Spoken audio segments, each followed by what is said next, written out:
21 আর 22। গতদিন আমাদের যে ক্লাসটা ছিল, আত্মার কখনো জন্ম হয় না, মৃত্যু হয় না। আত্মার কদাচিৎ উৎপত্তি হয়নি, হচ্ছে না, আর হবেও না। আত্মা জন্মরহিত, শাশ্বত, নিত্য এবং পুরাতন হলেও চিরনবীন। আর কি, শরীর নষ্ট হলেও আত্মা কখনো বিনষ্ট হয় না। আত্মার বৈশিষ্ট্য কি কি? গত ক্লাসে সামারি কে বলতে পারবেন?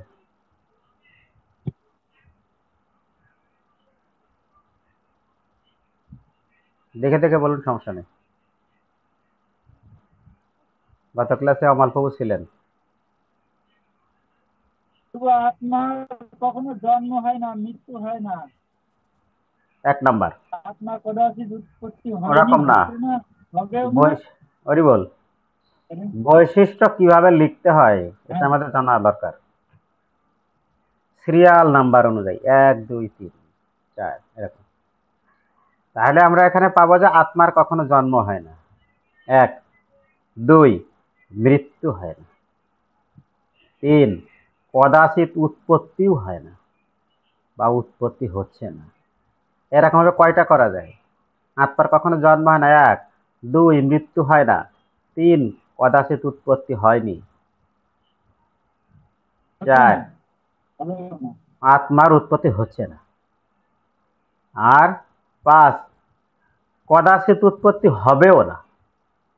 6, আত্মা জন্মরহিত। 7, আত্মা আছে শাশ্বত। 8, আত্মা নিত্য। 9, আত্মা পুরাতন হলেও চিরনবীন। 10, শরীর নষ্ট হলেও আত্মা বিনষ্ট হয় না। কয়টা বৈশিষ্ট্য পেলাম আমরা? আচ্ছা, 10টা। 10টা। আমরা কি এই প্রশ্ন কখনো ভেবেছি এটা হচ্ছে আত্মার বৈশিষ্ট্য? ক্লাস কিন্তু আমরা করেছি, আমরা অনেক ক্লাসই করি। আমি যেখানে স্টুডেন্ট লাইফে পড়াশোনা করেছি, 9 থেকে 9ম শ্রেণী থেকে আমি কমার্সে পড়াশোনা করেছি। অনেক স্যারেরা সন্তুষ্টির সংজ্ঞা দিয়েছে, সন্তুষ্টি বলে গেছে আমার হাজার হাজার, কেউ সন্তুষ্টি ব্যাখ্যা দিইনি। কাকে বলে এটা বলতে পারেন? বলিনি। আপনারা হয়তো বা ক্লাস করেছেন, জানেন, সংজ্ঞা পাননি। খেয়াল করে দেখেন, এরকম কিছু কিছু ওয়ার্ডের জন্য আমরা সে বাক্যটাই বুঝতে পারি না। এরকম তা আমাদের জানা উচিত আপনার বৈশিষ্ট্য কি, গীতায় কিন্তু বলে দিচ্ছে কি কি আরো পাবো সামনে। আপনার বৈশিষ্ট্য আমরা আরো পাবো। কাটা যায় না, পোড়ানো যায় না, পেয়েছি কি এগুলো? এখনো পাইনি, পাবো। ভিজানো যায় না। এগুলো আমরা সামনে পাবো। কিন্তু না, আমরা যদি অনেকে কিতাব পড়েছেন, জানেন, যদি প্রশ্ন করা হয় আত্মার বৈশিষ্ট্য কি, বলতে পারবে না। ম্যাক্সিমাম এইগুলো লোক বলতে আলোচনা পারবে না, করলাম এইভাবে তো বলা। ম্যাক্সিমাম বলতে পারবে না। কিন্তু আমরা ক্লাস করি, এটা হচ্ছে আমাদের মূল বিষয়। তো আমরা হচ্ছে আজকে 21 নং শ্লোক, 2য় অধ্যায় 21 নং শ্লোক। বেদ অবিনাশীম নিত্যম ইয়া এনম অজম অব্যয়ম কথম স পুরুষ পার্থ কম ঘাত ঘাতয়তি অস্তি কম। বেদ অবিনাশীম নিত্যম ইয়া এনম অজম অব্যয়ম কথম স পুরুষ পার্থ কম ঘাতয়তি হন্তি কম। भेदाविनाशे नित्यम् इया एनम् अजम् अव्ययम् कथं स पुरुषः पार्थ कं घातयति हन्तिकम् भेदविनाशे नित्यम् इया एनम् अजम् अव्ययम् कथं स पुरुषः पार्थ कं घातयति हन्तिकम्। क्लियर?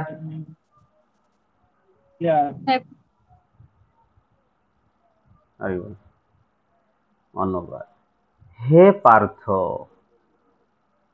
যিনি এই আত্মাকে অবিনাশী, শাশ্বত, জন্মরহিত ও অক্ষয় বলে জানেন, তিনি কিভাবে কাউকে হত্যা করতে পারেন বা হত্যার কারণ হতে পারে? যে ব্যক্তি জানেন আত্মা আছে অবিনাশী, যার কোনো কখনো বিনাশ হয়, শাশ্বত, জন্মরহিত, যার কখনো জন্ম হয়। বলবো অক্ষয়, যার কোনো ক্ষয় নেই বলে জানেন, তিনি কিভাবে আত্মাকে হত্যা করতে পারেন?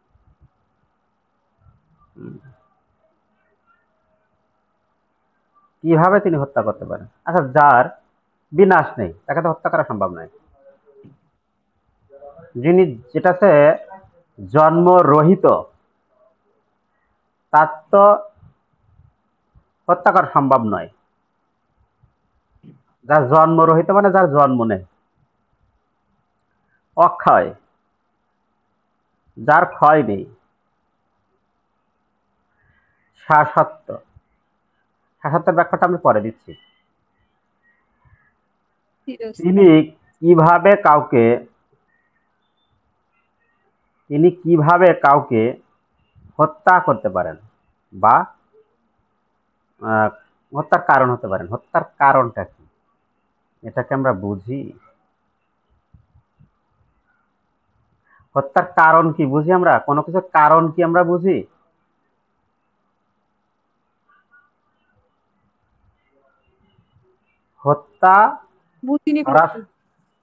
হত্যা সরাসরি করিনি, করাইছে। তাহলে হত্যার কারণকে যিনি করাইছে, ইনি হচ্ছে হত্যার কারণ। সরাসরি ভাবে নেই, জড়িত নেই, কিন্তু তিনি করিয়েছেন। বিষয়টি কি ক্লিয়ার?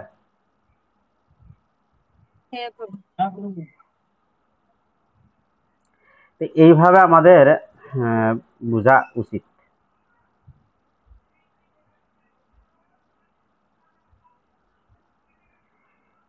তাৎপর্য একজন পাঠ করবেন।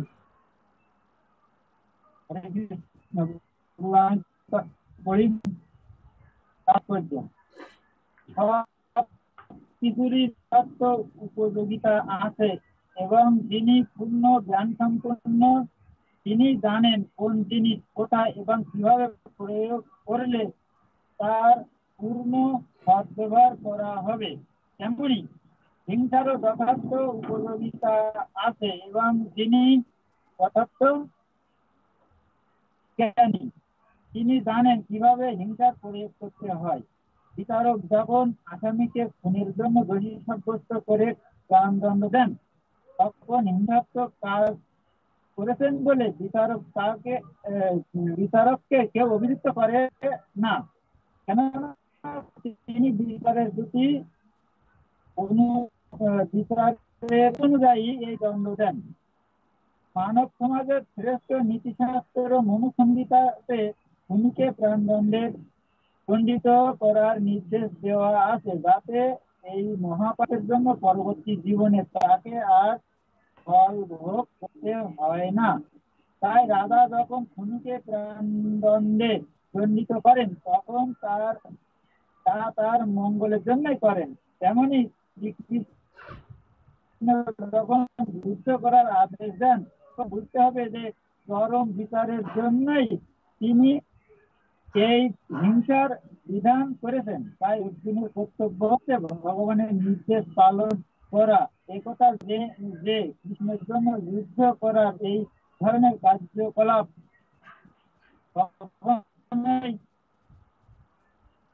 হিংসাত্মক নয়, এর সাথে মানুষের আত্মার বিনাশ হয় না। সুতরাং সুবিচারের স্বার্থে তথাকথিত হিংসাত্মক কার্যকলাপের অনুমতি দেওয়া হয়েছে।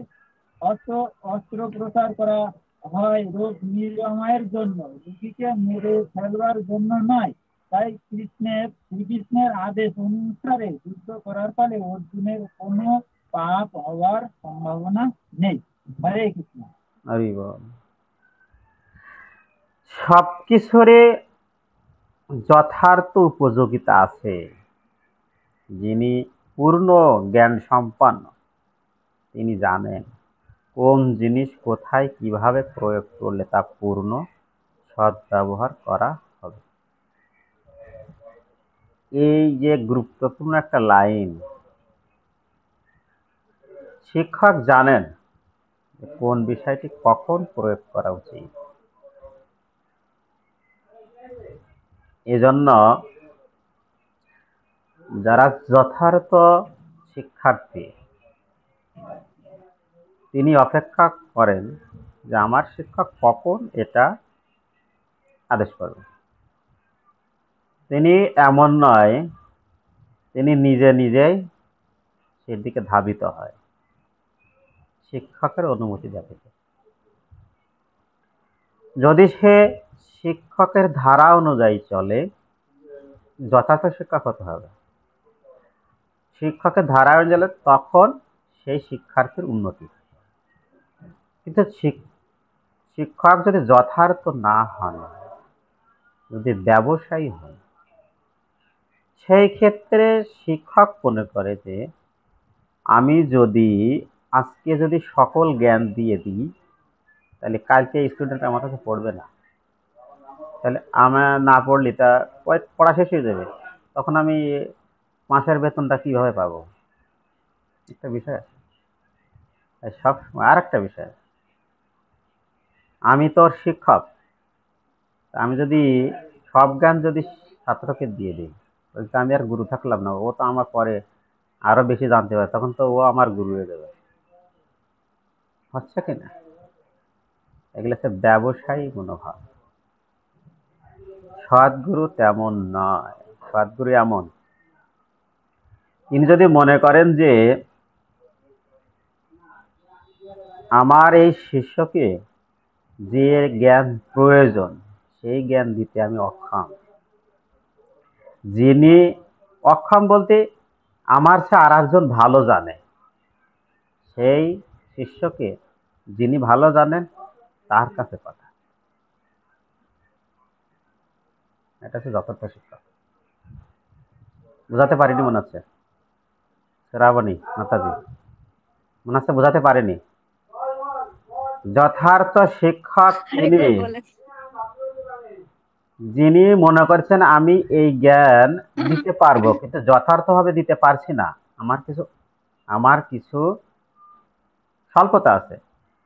যিনি এই বিষয়ে অভিজ্ঞ, আমার চেয়ে অভিজ্ঞ, তার কাছে তার শিষ্যকে পাঠান সেই জ্ঞান অর্জন করার জন্য। যিনি পাঠাচ্ছেন তিনি হচ্ছেন যথার্থ গুরু। তিনি এটা মনে করেন না যে আমি যদি অন্যের কাছে পাঠাই শিষ্য তো তার হয়ে যাবে, তখন আমি কি করবো? হরি বল। ভক্তিবিনোদ ঠাকুরের সন্তান ভক্তি সিদ্ধান্ত ঠাকুর, তাই না? তা ভক্তিবিনোদ ঠাকুরের পরে গুরু পরম্পরাতে, ভক্তিবিনোদ ঠাকুরের আগে গুরু পরম্পরায় কার নাম আছে?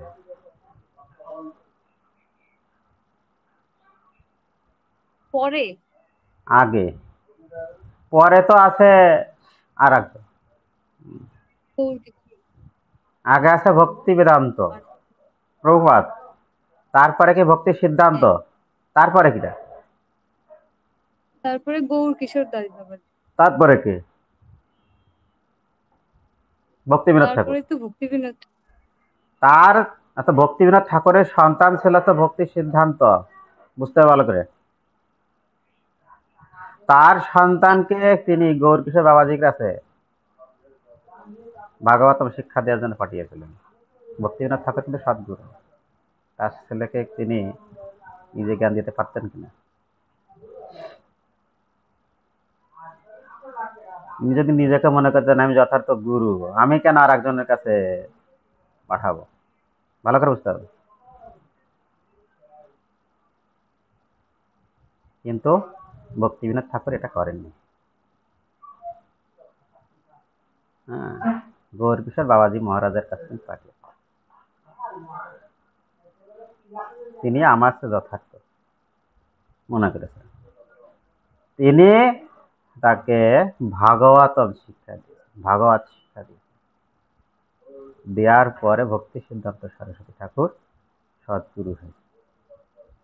এটা কিন্তু ভক্তি বিনোদ ঠাকুর যদি মনে করতেন আমার সন্তান আমি শিক্ষা দেব, দিয়ে আমি জগৎ বিখ্যাত গুরু তৈরি করব, তিনি পারতেন। কিন্তু তিনি সদ্গুরু এটা করেননি। যিনি গুরু পরা ধারাটা সঠিকভাবে শুদ্ধভাবে বজায় রাখতে চেয়েছেন, সেদিকে আমাদের অবশ্যই খেয়াল করা উচিত। আমাদের যে পরম্পরাটা ব্যবহার করা হয়, এই পরম্পরা ভাগবতম পরম্পরা, ভাগবত পরম্পরা, গুরু পরম্পরা আর ভাগবত পরম্পরা আলাদা। গুরু পরম্পরা হচ্ছে তার গুরু সে, তার শিষ্য, তারপরের শিষ্য, তারপরের শিষ্য, তার নিচে নেমে আসে শিষ্য থেকে শিষ্য, এটা হচ্ছে গুরু পরম্পরা। আর আমরা যে পরম্পরা সেবা করি ভগবানের, সেটা হচ্ছে ভাগবত পরম্পরা। বুঝাটাকে ক্লিয়ার করতে পারলাম? আমরা কিন্তু জানি না। হ্যাঁ প্রভু। এই ক্লাসটা আমি এই জন্য দিচ্ছি যে আমরা দীক্ষার্থী, সামনে দীক্ষা নেওয়ার জন্য প্রস্তুতি নিচ্ছি, সবার জন্য নয়। অনেকে জানে না, দীক্ষা যারা নিয়েছে শুনে দেখবেন আমরা যে পরম্পরা ব্যবহার করি, তো উনার গুরু তো উনি নয়, তা উনাকে ওখানে বসানো হয়েছে কেন? বুঝা গেছে? এরকম দেখবেন, বলতে পারবে না। এটা হচ্ছে ভাগবত পরম্পরা। তাই এখানে বলা হচ্ছে যে একমাত্র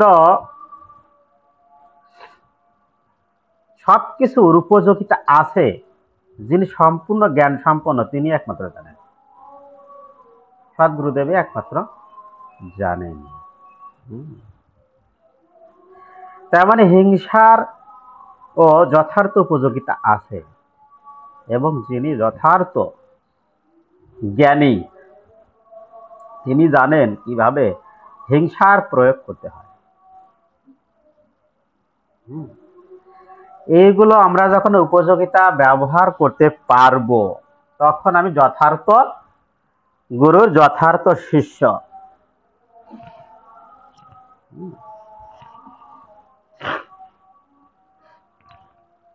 যখন আমি যথার্থ গুরু যথার্থ শিষ্য হতে পারবো।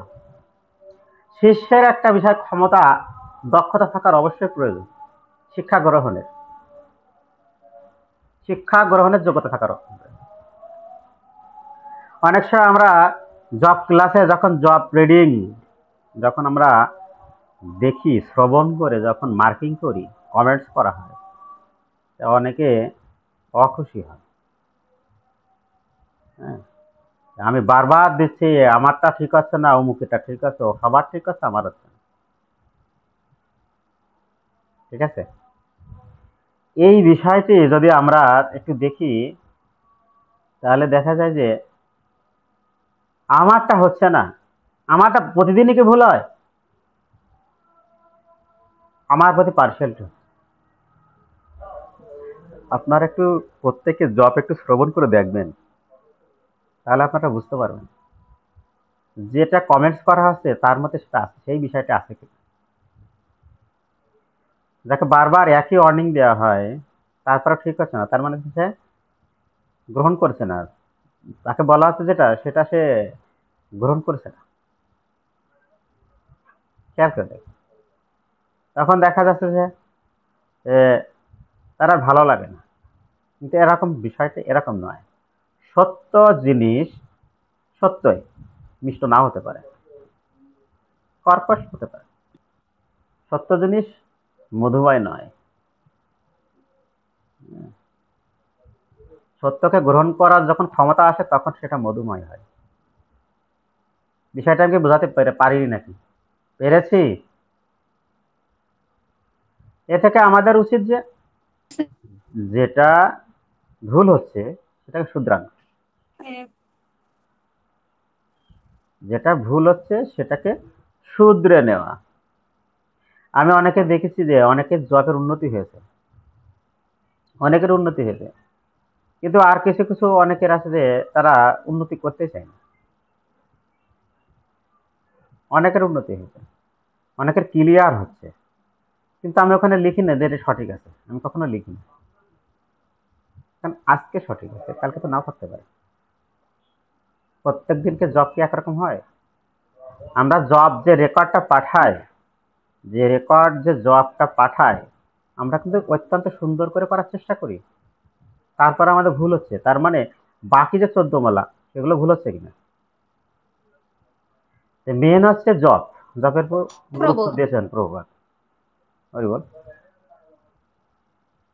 বলেন, কিছু বলবেন? এজন্য না জবের আসলেই প্রতি, তাই, 2 মালা যদি ভুল হয় তাহলে 6 মালা অবশ্যই ভুল। তা আমরা চাই শ্রীল প্রভুপাদ, আমি আপনাকে পড়িয়েছি, শ্রীল প্রভুপাদ যে ভূমিকাতে লাস্টে যে একটা কথা লিখেছে, যদি কোনো একজন এই গীতা পড়ে, আমার এই গীতা পড়ে যদি একজন ভক্ত হয়, তাহলে আমার গীতা লেখা এখানেই যথার্থ এখানেই সার্থক।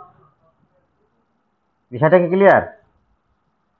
শাশ্বত শব্দের অর্থ হচ্ছে চিরন্তন সার্থক।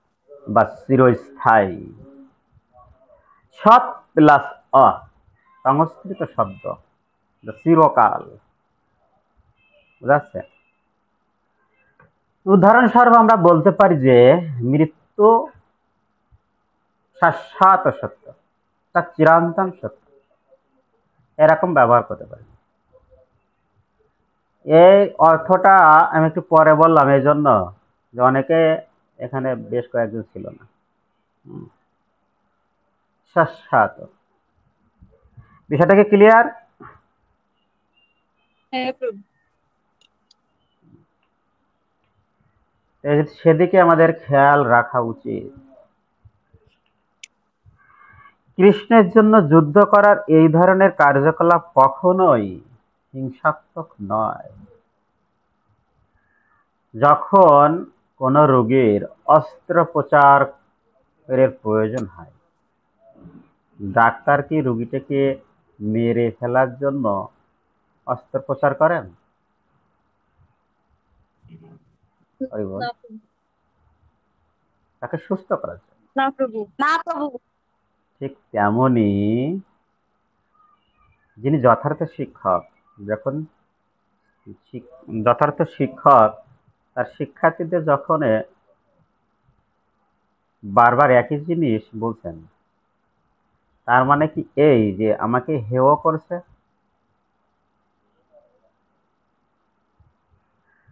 তখন আমাদের না প্রভু। উচিত, আমাদের কি উচিত, হয়তো আমার ভুল হচ্ছে আমি বুঝতে পারছি না, তখন তার কাছে আর ক্লিয়ার করে বলা যে প্রভু আমি চেষ্টা করছি কিন্তু আমি বিষয়টা বুঝতে পারছি না, যদি একটু কৃপা করে আমাকে বুঝিয়ে দিতেন তাহলে মনে হয় আপনার কৃপায় আমি একটু উন্নতি হতে পারতাম, বলতে পারেন। কোন শিক্ষক রাগান্বিত হবে না। শিক্ষকের কাছ থেকে একটা জিনিস আমাদের শেখা উচিত, ভাষা ব্যবহার আর নমনীয়তা। আমি কিন্তু শিক্ষক নয়, আমি কিন্তু আপনার জন্য স্টুডেন্ট, আমার কিন্তু অতটা নমনীয়তা নেই, খেয়াল করে দেখবেন। আমি কথা কিন্তু একটু কর্কশ থাকে সবসময়, তো এরকম ভাবে কিন্তু যিনি আপনারা কখনো শিক্ষক তিনি তো যথার্থ শিক্ষকের অতটা মিষ্টতা থাকে না, কারণ কি মিষ্টি ভাষা মানুষকে আকৃষ্ট করে। আকৃষ্ট যখনই করে তখন তার সাথে আহ, খারাপ আচরণ করা, মানে মিষ্টি ভাষা দিয়ে মানুষের সাথে খারাপ আচরণ সবচেয়ে বেশি করা যায়। খেয়াল করে দেখবেন, সত্য সবসময় কর্কশ হয়, কর্কশ হ্যাঁ হতে পারে, প্রভু। মিষ্টি হতে পারে। যত প্রকার দেখবেন যে মিষ্টি ভাষায় কথা বলা হচ্ছে, দুষ্ট লোকের মিষ্টি কথা, তার মধ্যে ব্যবসায়ী মনোভাব থাকতে পারে বা না থাকতে পারে। সনাতন গোস্বামী, রূপ গোস্বামী, সনাতন গোস্বামীর শিষ্য ছিল রূপ গোস্বামী, জীব গোস্বামী। তো জীব গোস্বামী সামান্যতম কোনো ভুল করেননি। গুরুদেবের কাছে দিগ্বিজয়ী পণ্ডিত এসেছে, সনাতন গোস্বামীর সাথে সাথে সই করে দিয়েছেন, তোমার করার সময় নেই। জীব গোস্বামী মনে করলেন যে আমার গুরুদেব ওর কাছে হেরে গেল, আমি একটু ওকে পরীক্ষা করি। কিন্তু জীব গোস্বামীর প্রশ্নের অ্যান্সার দিগ্বিজয়ী পণ্ডিত দিতে পারে। যখন দেখলেন যে সনাতন গোস্বামী জীব গোস্বামী ওনার সাথে তর্ক করছেন, তখন তাকে জীব গোস্বামীকে সনাতন গোস্বামী মন্দির থেকে বের করে দিলেন। অপরাধ, কিন্তু গুরুদেবকে ছোট করতে চাননি, কিন্তু বড় করতে চেয়েছে।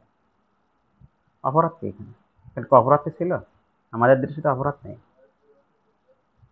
ব্যাখ্যাটা আছে এরকম, যেখানে গুরুদেব স্বাক্ষর করে দিয়ে দিয়েছে, সেখানে তুমি কেন তর্ক করছো? এই অপরাধে তাকে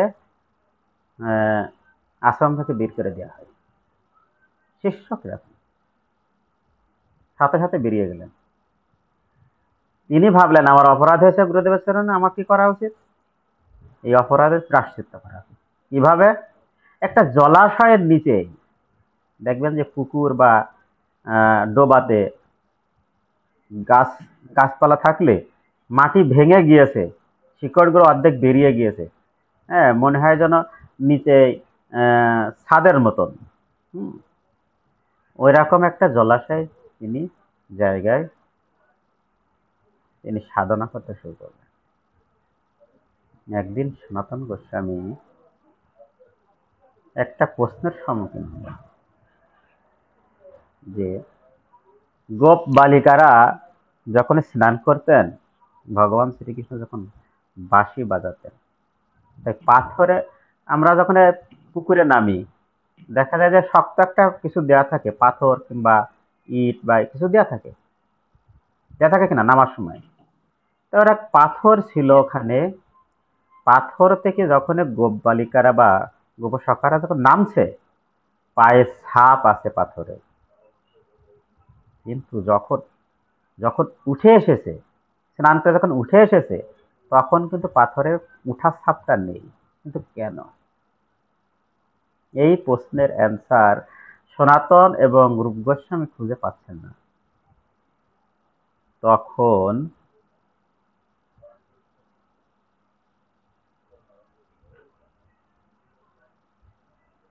তখন তিনি ভাবলেন, আমাদের যদি জীব গোস্বামী যদি আমাদের আশ্রমে থাকতো, এই প্রশ্নের অ্যান্সার দিতে পারতো। তখন কি হলো? জীব গোস্বামীর কথাই খোঁজো। জীব গোস্বামীকে দেখলেন যে তিনি ওই ডোবার ওখানে ধ্যানে বসে আছেন, কঙ্কাল হয়ে গেছে। সনাতন গোস্বামী তিনি নিজ মুখে তাকে ডেকে পাঠালেন, জীব গোস্বামী আসবেন না কেন? গুরুদেব তাকে আশ্রম থেকে বেরিয়ে যেতে বলেছেন। তখন সনাতন গোস্বামী বলছেন, আমি যে মুখে বেরিয়ে যেতে বলছিলাম সেই মুখে আবার ভিতরে আসতে বলছি। সাথে সাথে জীব গোস্বামী চলে আসলো। আসার পরে কি প্রশ্ন আছে এটা, জীব গোস্বামী উত্তর দিচ্ছেন, ভগবান শ্রীকৃষ্ণ যখন বাঁশি বেণু বাজাতো, পাথর পর্যন্ত গলে যেত। পাথর পর্যন্ত যখন গলিত হয়ে যেত, তখন গোপ সকারে যখন নামতো, তখন ওই পায়ের ছাপ উড়িয়ে যেত। কিন্তু যখন স্নান করে উঠে আসতো, তখন তো আর ভগবান শ্রীকৃষ্ণ বাঁশি বাজাননি, তখন পাথরটা ছিল শক্ত, তাই উঠে আসার সময় পায়ের ছাপটা নেই।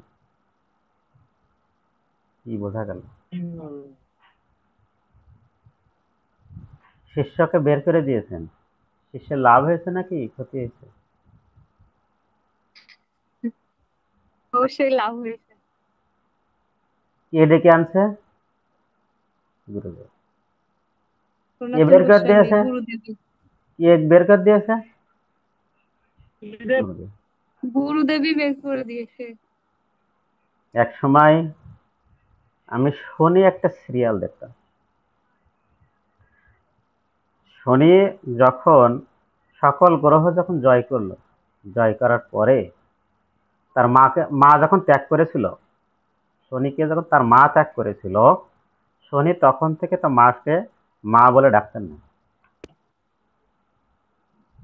তিনি মা বলে ডাকতেন, কিন্তু মা তাকে সন্তান বলে স্বীকার করতেন না। তখন শনি বলছিল যে আমি ত্যাগ করিনি, মা আমাকে ত্যাগ করেছে। একটা বিষয় সে বলছে যে যখন সে সকল গ্রহকে জয় করলো, তখন শনিকে তার মা বলছে, তুমি সকল সংসারের জন্য নিজেকে ত্যাগ স্বীকার করেছো, সকল কষ্ট গ্রহণ করেছো, কিন্তু কেন? তোমার দোষ ছিল না, মাতার ঘৃণা স্বীকার করে নিয়েছ। তখন শনি বলছে, মাতার ঘৃণাতে তো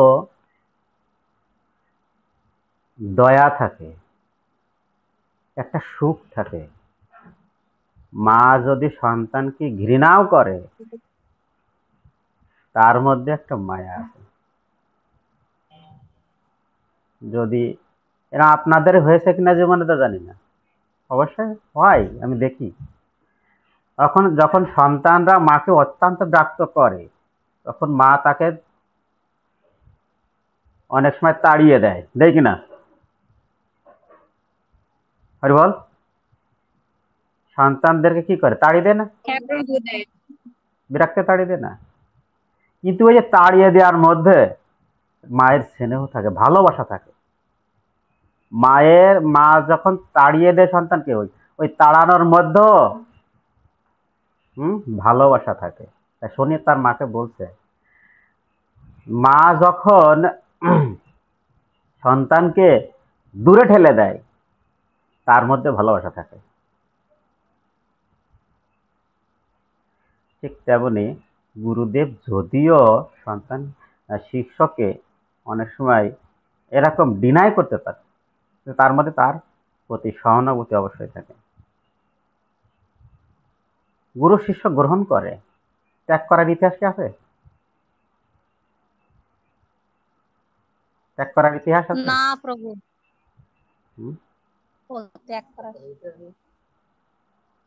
ত্যাগ করার ইতিহাস দেখা যায় না, খুব দেখা যায় না।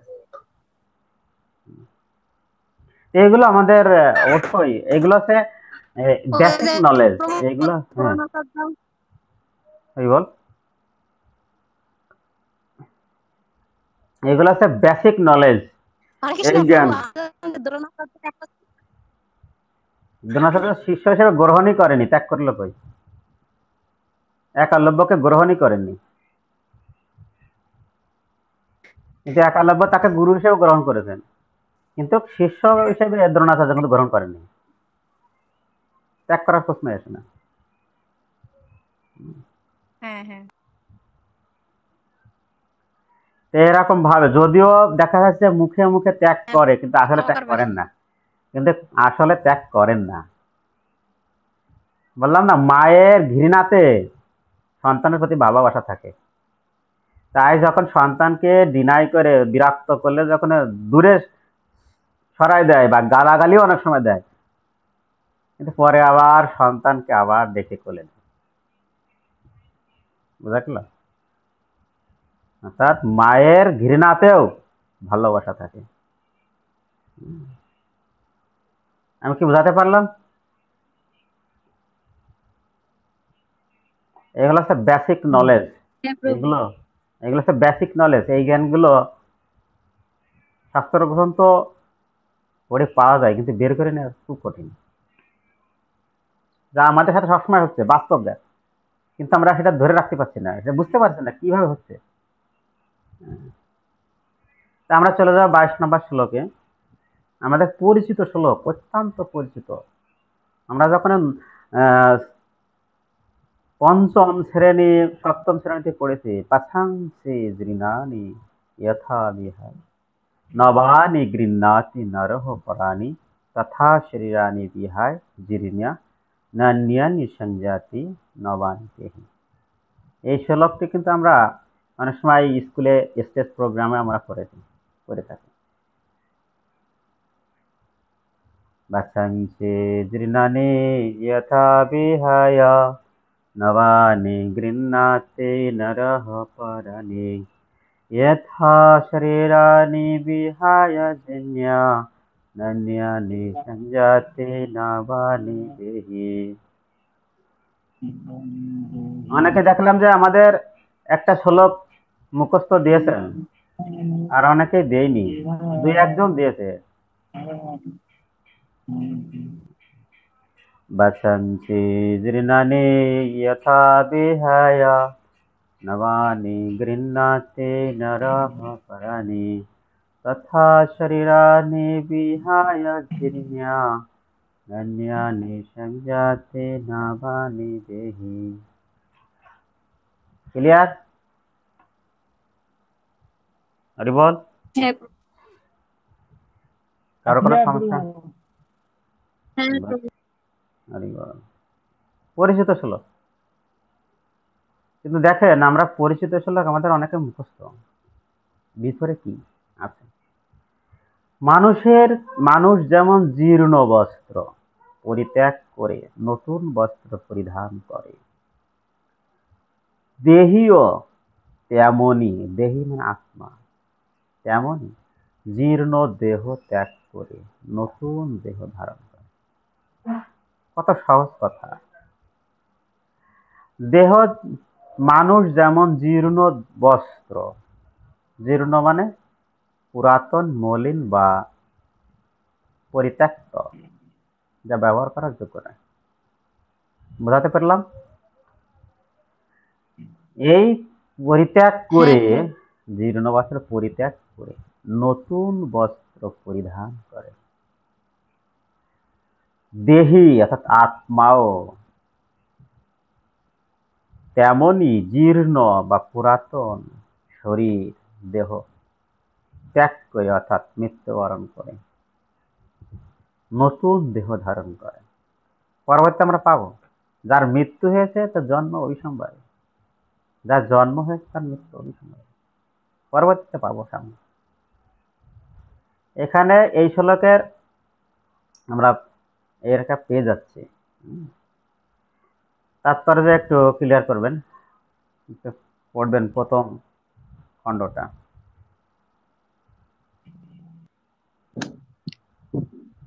আমি পড়বো প্রভু। হরে কৃষ্ণ, প্রণাম। হরি বল। পড়বো। পড়েন। পারমাণবিক জীবাত্মা যে এক দেহ ছেড়ে আর এক দেহ ধারণ করে তা সর্বজন স্বীকৃত তথ্য। তবু আধুনিক যুগের কিছু বৈজ্ঞানিক আত্মার অস্তিত্বে বিশ্বাস করে না, অথচ হৃদয় থেকে কেমন করে শক্তি সঞ্চালিত হয় তা বোঝাতেও পারে না। কিন্তু তারাও স্বীকার করতে বাধ্য হয় যে প্রতি মুহূর্তে দেহের পরিবর্তন হচ্ছে এবং এই পরিবর্তনের ফলেই দেহে শৈশব, যৌবন ও বার্ধক্য দেখা দেয়। বার্ধক্যের পর আত্মা অন্য দেহ ধারণ করে। এই সম্বন্ধে ইতিপূর্বেই দ্বিতীয় অধ্যায়ের 13 নম্বর শ্লোকে বিশদভাবে আলোচনা করা হয়েছে। হরি বল। পরমাত্মার কৃপার ফলেই অনু আত্মা ভিন্ন ভিন্ন দেহে প্রাপ্ত হয়। বন্ধু যেমন বন্ধুর মনোবাঞ্ছা পূর্ণ করে, পরমাত্মাও তেমন অনু আত্মার মনোবাঞ্ছনা পূর্ণ করে। হরি বল। এ পর্যন্ত থাক, মুন্ডক উপনিষদ। এ পর্যন্ত থাক। এখানে বলা হচ্ছে পরমাত্মার কৃপার ফলে জীবাত্মা ভিন্ন ভিন্ন দেহ প্রাপ্ত হয়। গতদিন আমি একটা বিষয়ের জন্য বলছিলাম মন আর দেহের মধ্যে পার্থক্য, মন আর দেহ না, হৃদয়ের মধ্যে পার্থক্য। সেখানে কিছু তথ্য ছিল, কথা ছিল। পূর্ণিমা মাতাজি কি বুঝতে পেরেছেন সেটা? বুঝছি, আপনি একটু বোঝাই দেন না, ভালো করে। বুঝতে পেরেছেন কিনা? হ্যাঁ, পাচ্ছি। পরমাত্মার কৃপার ফলে জীবাত্মা ভিন্ন ভিন্ন দেহ প্রাপ্ত হয়। জীবাত্মা শুধুমাত্র ইচ্ছা করতে পারে, মনের মাধ্যমে পরমাত্মার কাছে আবেদন করে। জীবাত্মার পরমাত্মা একটা একজন বন্ধুর মতো। হ্যাঁ, জীবাত্মা যেটা ইচ্ছা করে, পরমাত্মা বন্ধু তার মনোবাঞ্ছা পূরণ করে। পরমাত্মাও তেমন অনু আত্মার মনোবাঞ্ছা পূরণ করে। শ্রাবণী মাতাজি, বোঝা যাচ্ছে? হ্যাঁ শ্রাবণী প্রভু। ঘোষ, গত যে ব্যাখ্যাটা দিয়েছিলাম সেটা কি বোঝা যাচ্ছে? এর সাথে মিল আছে? হ্যাঁ প্রভু। মুন্ডক উপনিষদে ও শ্বেতাশ্বেতর উপনিষদের মতো বৈদিক শাস্ত্র সমূহে আত্মা এবং পরমাত্মাকে একটি গাছে বসে থাকা দুটি বন্ধুসুলভ পাখির সঙ্গে তুলনা করা হয়। তাদের মধ্যে পার্থক্য, তাদের মধ্যে একটি পাখি জীবাত্মা, সেই গাছের ফল খাচ্ছে। অন্য পাখিটি শ্রীকৃষ্ণ কেবল বন্ধুকে পর্যবেক্ষণ করে চলেছে। পরমাত্মা শুধু জীবাত্মাকে পর্যবেক্ষণ করে, সে কি করছে, অনুমোদনকারী। পরমাত্মা তো অনুমোদনকারী। জীবাত্মা যখন ইচ্ছা করে, মনের দ্বারা যখন পরমাত্মার কাছে আবেদন করে, পরমাত্মা সেই কাজটির বিষয়ে ভালো এবং মন্দ দুটি বিষয় তুলে ধরে।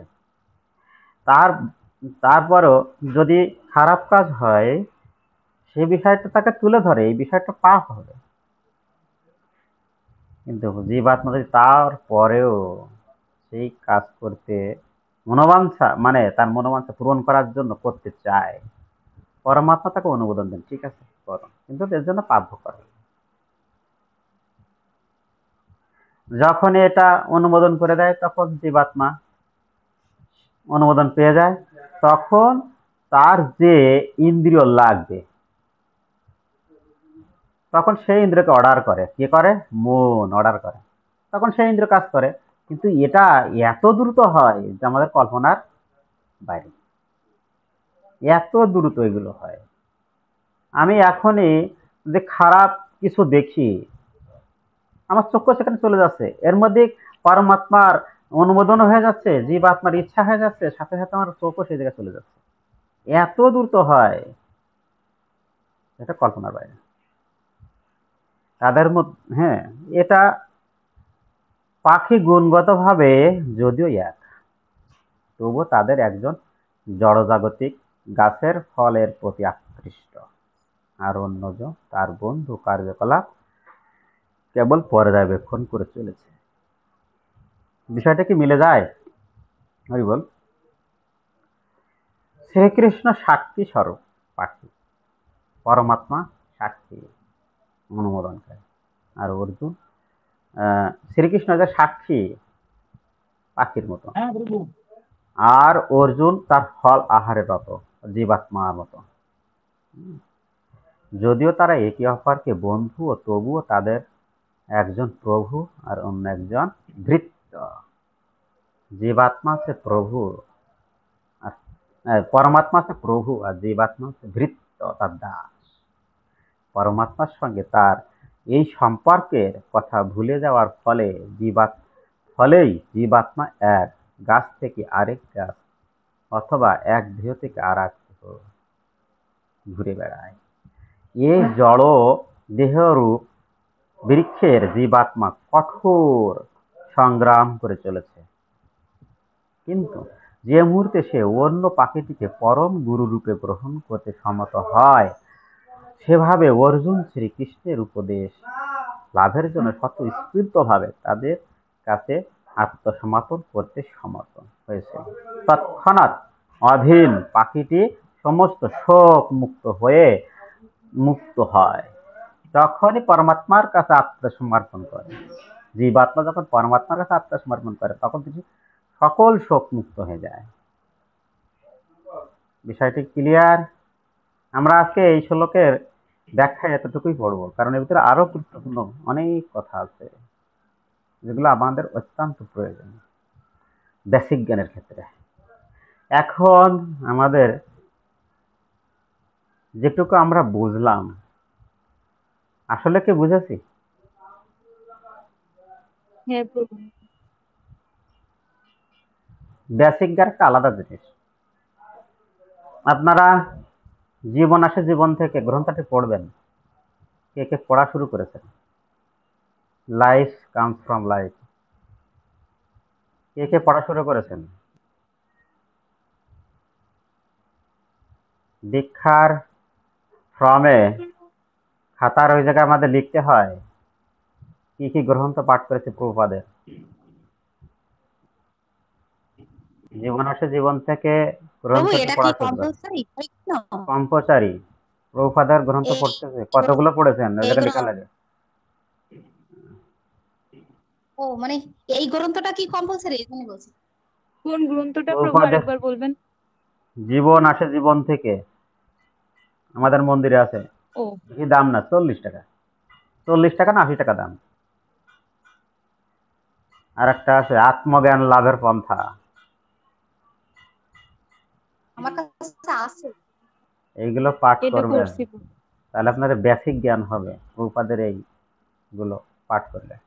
আর যখন বেসিক জ্ঞান আপনি না বুঝতে পারলে প্রশ্ন করেন আমার কাছে কে প্রশ্ন করে না? আপনারা যেটা বুঝতে পারছেন না, আপনাদের জীবনে ঘটছে, কিন্তু প্রশ্ন করে না, কেউ প্রশ্ন করে না। কথার তো উত্তর দেওয়ার চেষ্টা আমি করি, হয়তো আমারও ভুল হতে পারে। হরে কৃষ্ণ প্রভু, প্রশ্ন করার জন্য কোয়ালিটি থাকা দরকার, সেই কোয়ালিটি তো নেই। যেটুকু আমার নেই জানছে বিশেষ করে অত ভুল হোক, ভুল হোক। নাম আরেকবার বলেন, জীবন আসা জীবন থেকে আরেকটা কি বললেন? আত্মজ্ঞান লাভের পন্থা, প্রভুপাদের গ্রন্থ। আমরা সামনে আরো একটা আত্মজ্ঞান আত্মজ্ঞান লাভের পন্থা, আমরা সামনে একটা কোর্সের মতো সেই বইগুলো করব। আমরা স্লাইডে করব, আমাদের সার্টিফিকেটের দরকার না, বেসিক জ্ঞান প্রয়োজন। সেগুলো যখন বুঝবেন দেখেন যে জীবনটা পরিবর্তন হয়ে যাবে। তা ঠিক আছে, আপনারা অত্যন্ত ধৈর্য ধরে ক্লাসগুলো শুনছেন, অনেক সময় অনলাইনে ইউটিউবের মাধ্যমে দেখেন, নোট করবেন, কিছু কিছু বিষয় নোট করবেন, প্রভু, যা অন্য কোথাও পাবেন এখানে না। এই জায়গায় আমি, হরে কৃষ্ণ প্রভু, হরিবল। এখানে আছে যে এখানে প্রশ্নটা করবো।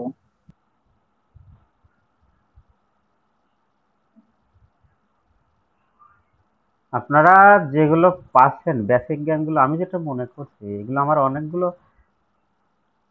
ভগবান আমাকে, আসলে কিভাবে আসছে তা আমি জানি না, দেখবেন যে এগুলো অনেক জায়গায় পাবেন না। পাঠ হয়, মন্দিরেও পাঠ হয়, অন্যান্য জায়গায় পাঠ হয়, এটা সাধারণ বিষয়ের উপরে পাঠ।